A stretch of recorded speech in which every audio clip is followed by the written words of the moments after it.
fact, I went to a church service with Mike one time. He doesn't know it because it was this big mega church and there was thousands of us there, but I was walking into that big Willow Creek church. This was years ago. Beautiful. I remember it. He doesn't remember it, but I remember it very distinctly. Beautiful summer night. Their midweek service, still there were thousands, even at their midweek service, thousands of people were all walking from the parking lot into the church building, and I see this guy in front of me.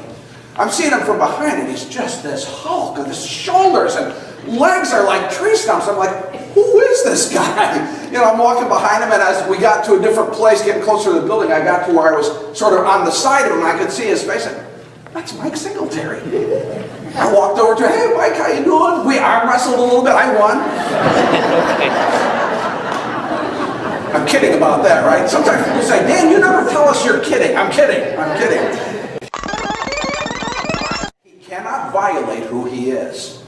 And to lower his standards would be to violate who he is. He'll never, ever do that. We may never meet the standard. He doesn't lower it. Yes? Yes. Imagine if we came together some Sunday and we started singing, oh Lord, we sing praises to Thee. We lift our voices to Thee, O God of lower standards.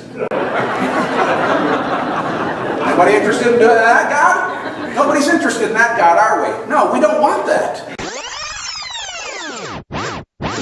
Situation, now this is real life. You're in a situation and you're being tempted to do something and you know it's wrong.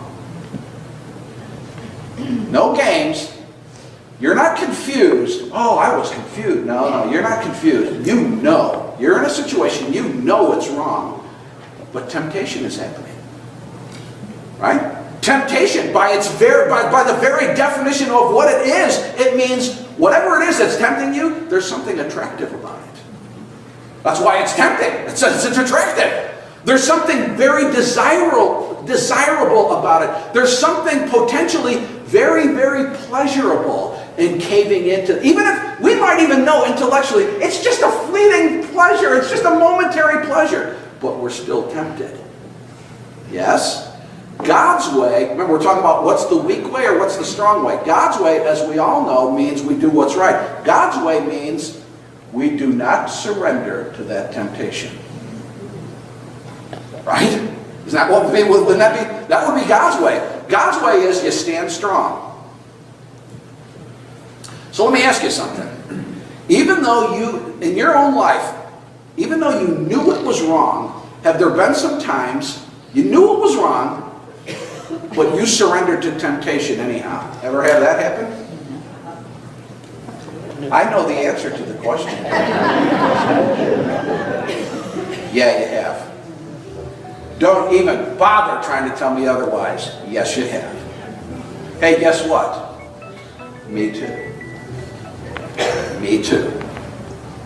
Hey, God's way is not the way for weaklings. God's way is the higher way. It's the more honorable way. It's actually the more challenging way. It's the way that requires strength and courage. Yes? Yes.